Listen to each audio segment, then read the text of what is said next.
أيها الذين آمنوا كتب عليكم الصيام كما كتب على الذين من قبلكم لعلكم تتقون۔ حضرات محترم، بزرگان عزیز، پیارے بچوں، اللہ سبحانہ و تعالیٰ کا بڑا احسان اور کرم ہے کہ اللہ سبحانہ و تعالیٰ نے ہم سب کو ماہ رمضان المبارک کا مہینہ عطا فرمایا، اور یہ اس کا پہلا جمعہ ہے۔ اللہ تبارک و تعالیٰ نے اس مہینے کو 3 عشرے میں تقسیم کیا۔ پہلا عشرہ رحمت کا بنایا، دوسرا عشرہ مغفرت کا بنایا، اور تیسرا عشرہ جہنم سے خلاصی کا بنایا۔ انسان کی بھی 3 قسمیں ہیں۔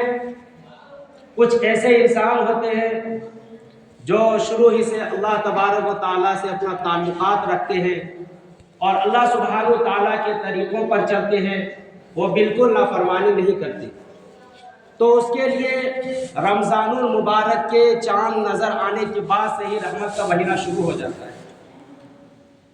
کچھ انسان ایسے ہوتے ہیں کہ وہ کچھ نیکیاں بھی کرتے ہیں، کچھ برائیاں بھی کرتے ہیں، اور دونوں کو ملا جلا کر اپنی زندگی گزارتے ہیں، تو وہ پہلے 10 دن میں اللہ تبارک و تعالیٰ کے سامنے روئے، گڑ گڑائے اور خوب عبادتیں کی، اور اللہ تبارک و تعالیٰ نے جن امور کا حکم دیا ان کو کیا، جن سے منع فرمایا ان سے رک گئے، تو یہ 10 دن ان کے لیے بڑے قابل احترام رہا، اور جب دوسرا عشرہ شروع ہوا تو وہ ان کے لیے مغفرت کا ذریعہ بن گیا۔ تیسرے قسم کے انسان وہ ہیں جن کی زندگی پوری ہی گناہوں میں گزری۔ پہلا عشرہ بھی آیا، ان کو فکر نہ ہوئی، دوسرا عشرہ آیا، ان کو فکر نہ ہوئی، تیسرا عشرہ آیا، اس کے دل میں جذبات ابلے، اور لوگوں کی دیکھا دیکھی میں تیسرے عشرے میں اگر عبادتیں شروع کر دی تو اللہ تبارک و تعالیٰ آخری عشرہ جو بنائے ان کے لیے جہنم سے خلاصی کا، چھٹکارے کا بنا دیا۔ تو اللہ تبارک و تعالیٰ نے یہ مہینہ بڑی رحمتوں، برکتوں، سعادتوں والا بنایا ہے۔ اللہ تبارک و تعالیٰ اس مہینے کی ہم سب کو قدردانی کی توفیق عطا فرمائے، آمین۔ دوستو، یہ مبارک مہینے میں بڑے بڑے واقعات پیش آئے ہیں۔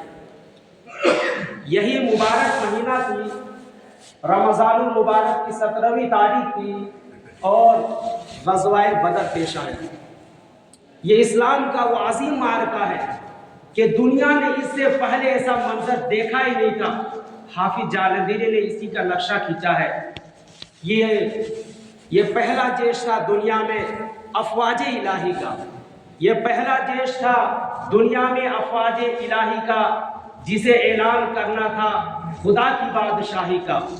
یہ لشکر ساری دنیا میں انوکھا تھا، نرالا تھا، کہ اس لشکر کا افسر ایک کالی کمری والا تھا۔ تو پہلا واقعہ پیش آیا غزوہ بدر کا۔ رمضان المبارک کی 17ویں تاریخ تھی اور مبارک دن جمعہ کا تھا۔ دوسرا واقعہ پیش آیا، یہ بھی اسلام کی ایک عظیم واقعہ ہے جسے ہم فتح مکہ کے نام سے یاد کرتے ہیں۔ یہ بھی رمضان المبارک ہی میں پیش آیا۔ ایک واقعہ آیا سیدہ ام المومنین حضرت عائشہ صدیقہ رضی اللہ تعالیٰ عنہ کی وفات کا، ان کی وفات بھی رمضان المبارک میں ہوئی۔ چوتھا بڑا واقعہ حضرت علی مرتضیٰ رضی اللہ تعالیٰ عنہ کی شہادت کا ہے، وہ بھی اسی مبارک مہینے میں ہوئی۔ وقت نہیں ہے کہ ان پر گفتگو کیا جائے، آپ ان چیزوں کے بارے میں کتابوں میں پڑھ لیجئے، یا کبھی موقع ملا تو بتائیں گے انشاءاللہ۔ دوستو، رمضان المبارک کا مہینہ بڑی آب و تاب کے ساتھ ہمارے سامنے جلوہ افروز ہے۔ اب ہماری ذمہ داری ہے کہ ہم اس سے کتنا فائدہ اٹھائیں۔ یہ رمضان المبارک کا جو مہینہ ہے، یہ اسلامی مہینہ ہے، اور رمضان المبارک کا جو عربی میں رمضان کا معنی آتا ہے، اس کے معنی ہے جلانا اور خاکستر کرنا، کیونکہ یہ مہینہ انسانوں کے گناہوں کو ختم کر دیتا ہے اور نیکیوں میں بدل دیتا ہے۔ اس اعتبار سے اس مہینے کا نام رمضان پڑا۔ دوستو، اس مبارک مہینے میں ہم سب نے ان چیزوں کو تو چھوڑ دیا جو اللہ تبارک و تعالیٰ نے ہم سب کے لیے حلال کیا تھا۔ اللہ تبارک و تعالیٰ کے لیے حلال چیزوں کو ہم نے چھوڑ دیا، لیکن ان چیزوں کو نہیں چھوڑا جس کو اللہ تبارک و تعالیٰ نے حرام کیا تھا۔ ہم نے کھانا چھوڑ دیا، ہم نے پینا چھوڑ دیا۔ اسی لیے اللہ کے رسول صلی اللہ علیہ وسلم فرماتے ہیں کہ بعض لوگ ایسے ہوتے ہیں جن کو رمضان المبارک میں سوائے بھوکا اور پیاسا رہنے کے کچھ نہیں حاصل ہوتا۔ کیونکہ وہ دن بھر بھوکا اور پیاسا رہتا ہے، لیکن ان چیزوں سے نہیں بچتا جس سے شریعت نے ان کو روکا ہے۔ یعنی حلال چیز کھانا پینا تو چھوڑ دیا، لیکن حرام چیزوں کو نہیں چھوڑا۔ حجۃ الوداع کے موقع پر آپ صلی اللہ علیہ وسلم نے لوگوں کو تلقین کرتے ہوئے فرمایا تھا، اے لوگوں، الا ان دماءکم واموالکم واعراضکم حرام علیکم کحرمتی یومکم ھذا فی بلدکم ھذا فی شہرکم ھذا۔ کہ لوگوں، خبردار میں تم کو کرتا ہوں کہ تم لوگوں کی تمہارے مال، تمہارے جان اور تمہاری عزت و آبرو ایک دوسرے پر ایسے حرام ہے جیسے کہ آج کے دن یعنی یوم عرفہ کا دن ہے، یوم عرفہ کی دن ہے، اور ایسے حرام ہے جیسے کہ یہ شہر مکہ المکرمہ میں جو حاجی لوگ جاتے ہیں ان کو معلوم ہوگا کہ وہاں مکہ المکرمہ میں کوئی ایک چھوٹا سا پرندہ بھی اگر کوئی مار دے، بھول چوک ہو جائے تو اس کا دم واجب ہو جاتا ہے۔ تو وہاں جس طرح وہاں حرام ہے، اسی طرح تمہاری ایک دوسرے کی مال، جان اور عزت و آبرو حرام ہے۔ آگے فرمایا اس مہینے کی یعنی ماہ ذی الحجہ کی، اللہ کے رسول صلی اللہ علیہ وسلم فرماتے ہیں کہ لوگوں، میرے بعد تم ایک دوسرے کی گردنیں نہ مارنا، ورنہ تم ہلاکت و تباہی کے دہانے پر پہنچ جائے گے۔ اللہ تبارک و تعالیٰ نے مسلمانوں پر ایک دوسرے کے بڑے حقوق بیان فرمائے۔ آج ہم نے حلال چیزوں کو چھوڑ دیا، حرام چیز ابھی بردست جاری ہے۔ ہمارا کمانا حرام، ہمارا اٹھنا بیٹھنا، ہر چیز میں ہم نے اپنے آپ کو حرام کر لیا ہے۔ کیسے؟ اللہ کے رسول نے اسی لیے فرمایا کہ روزہ میں سوائے بھوک پیاس کے کچھ حاصل نہیں ہوتا۔ ہم روزہ بھی رکھ رہے ہیں، ہم غیبت بھی کر رہے ہیں، ہم روزہ بھی رکھ رہے ہیں، ہم ایک دوسرے کی ایذا رسانی بھی کر رہے ہیں، ہم روزہ بھی رکھ رہے ہیں اور ہم ایک دوسرے کے خلاف دلوں میں حسد اور بغض کو ڈال رہے ہیں۔ روزہ کس لیے فرض ہوا تھا؟ اللہ تبارک و تعالیٰ نے صاف فرما دیا، لعلکم تتقون، تاکہ تم پرہیزگار بن جاؤ، متقی بن جاؤ۔ اب ہم روزہ میں رکھ کر بھی اگر ان چیزوں کو پابند نہیں ہوئے تو کب ہوں گے؟ اللہ کے رسول صلی اللہ علیہ وسلم فرماتے ہیں کہ جس شخص کا رمضان سلامت کے ساتھ گزر گئے، سلامت سے کیا مراد؟ وہ تمام چیزیں جو اللہ تبارک و تعالیٰ نے حرام کی ان سے رک گئے، اور اللہ تبارک و تعالیٰ نے جس کا حکم دیا اس کو کیا، تو اس کو لیے پورے سال سلامتی والا ہو جاتا ہے۔ اب ہم اپنے گریبان پر جھانک کر دیکھیں کہ ہمارا رمضان المبارک کا مہینہ کس طرح گزر رہا ہے۔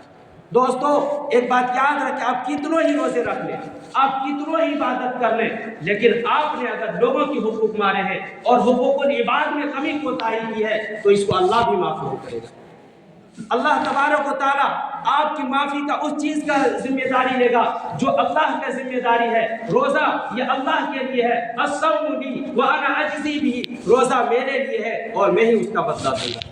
بڑی فضیلت روزے کی آئی ہے، اس سے کوئی انکار نہیں کیا جا سکتا، لیکن ایک بات کا یاد رکھیں کہ ہم روزہ میں بھی رکھ رہے، غلط کام بھی ہمارا جاری ہے، ہم دن بھر بھوکے پیاسے رہے اور رات میں جب افطار کیے تو حرام مال سے کیے، ہمارا روزہ قبول نہیں ہوگا۔ دوستو، سب سے اچھا انسان کون ہے؟ آج ہمارا ذہن یہ بن چکا ہے سب سے اچھا انسان وہ ہے جو 5 وقت مسجد حاضری لگا دے اور تھوڑا سا جبہ کبا پہن لے، مولوی صاحب بن جائے، یہ سب سے اچھا آدمی ہے۔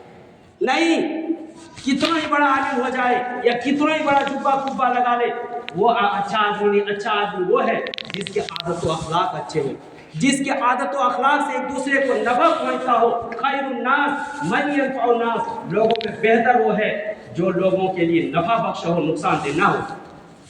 آج ہم اپنے کو دوسرے کے لیے نفع بخش بنا رہے ہیں، نقصان بنا رہے ہیں، یہ ہمیں غور کرنا ہے۔ شریعت نے کچھ حقوق بیان کیے ہیں جس کا لحاظ رکھنا ہم پر بہت ضروری ہے۔ ہم ان فرائض کو تو ادا کرتے ہیں جن کا شریعت نے حکم دیا، لیکن ان فرائض کو چھوڑ دیتے ہیں جو ہمارے لیے مشکل ہوتا ہے۔ لیلا مجنون کا کہانی بڑا مشہور ہے کہ لیلا جو تھی ان کے بہت سارے مجنون باہر کھڑے تھے۔ اس کے خادمہ نے پوچھ لیا کہ اتنے مجنون پڑے تو بھی کیسی عورت ہے، سارے لوگ آپ کے دیوانے ہیں، ارے کوئی عاشق رکھتا ہے تو ایک رکھتا ہے، اتنے سارے تھوڑے رکھتا ہے۔ لیلا نے کہا گھبرانے کی ضرورت نہیں، امتحان کا وقت آنے دے سب سائڈ ہو جائے گا۔ انہوں نے کوئی پھل دیا، جاؤ سب کو بانٹ دو اور کہو کہ جو میرا عاشق ہے اس کو قبول کر لو۔ بڑا اچھا لطیفہ کہنے والے نے کہا ہے، سب نے آگے بڑھ کر ایک ایک پھل لے لیے اور کھا لیے۔ لیلا نے کہا مجنون اپنے خادمہ سے کہ کیا ہوا، کہا سب نے اپنا اپنا حصہ لے لیا۔ کہا جاؤ جھری لو اور پلیٹ لو اور جا کر کہو جو ان کا عاشق ہے وہ اپنا گوشت کا ایک ٹکڑا پیش کرے۔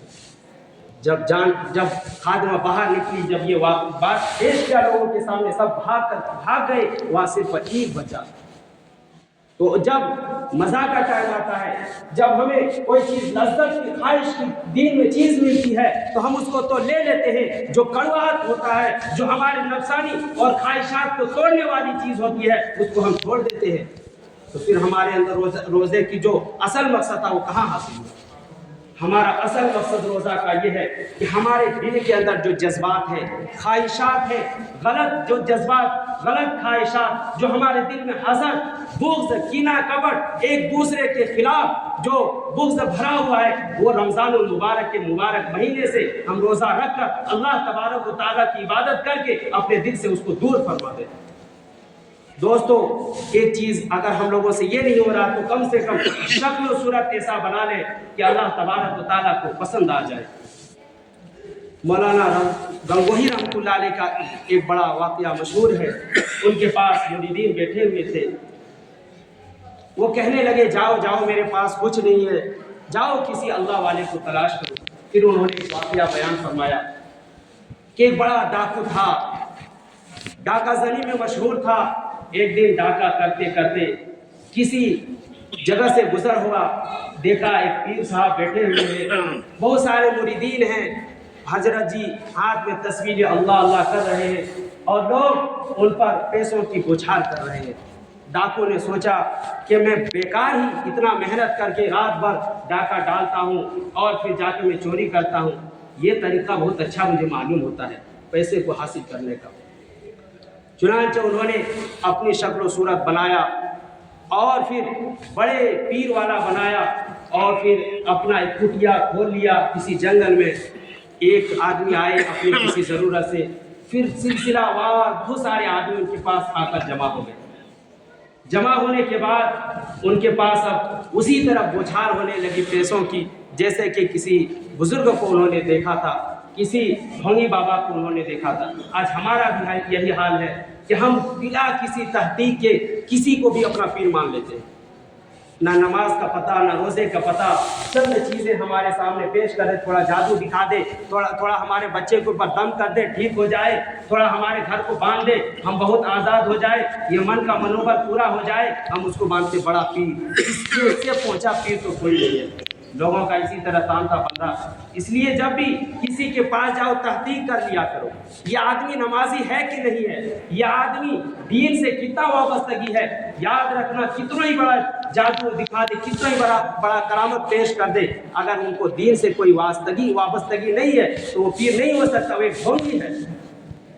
چنانچہ مریدین آئے، کچھ اخلاص کے ساتھ بھی آئے تھے، بابا کے پاس رہتے رہتے اللہ تبارک و تعالیٰ نے اخلاص کی برکت سے ان کو مقام و مرتبہ عطا فرما دیا کہ وہ بڑے بزرگ بن گئے۔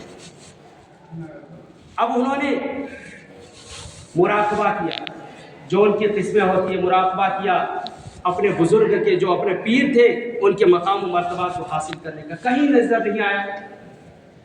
انہوں نے سوچا چلو ہو سکتا ہے ہمارا پیر اتنا مقام تک پہنچ گیا ہو جہاں تک ہماری رسائی نہیں ہو رہی ہے۔ ایک دن لوگوں نے پوچھ لیا کہ ہم آپ کے مقام و مرتبہ کو دیکھنا چاہتے ہیں لیکن مراقبہ کام نہیں کرا، سب طریقے ہم نے اپنا لیے۔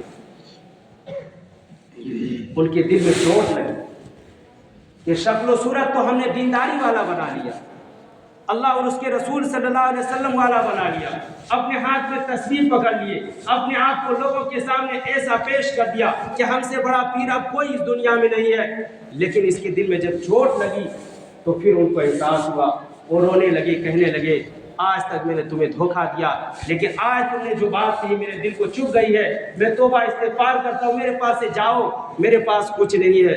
وہاں اخلاص کے ساتھ جو مریدین آئے تھے انہوں نے کہا ایسا نہیں ہے، ہم سب مل کر اللہ تبارک و تعالیٰ سے دعا کرتے ہیں، شاید اللہ تبارک و تعالیٰ ہم آپ کو بھی معاف فرما دے۔ انہوں نے دعا کی، پھر اللہ تبارک و تعالیٰ نے اس کو نوازا اور وہ واقعی میں اللہ کے ولی بن گئے۔ تو کم سے کم شکل و صورت تو ہمارے رسول اللہ صلی اللہ علیہ وسلم والی ہو، ہم تو آپ صلی اللہ علیہ وسلم والا طریقہ لے کر چلے۔ دوستو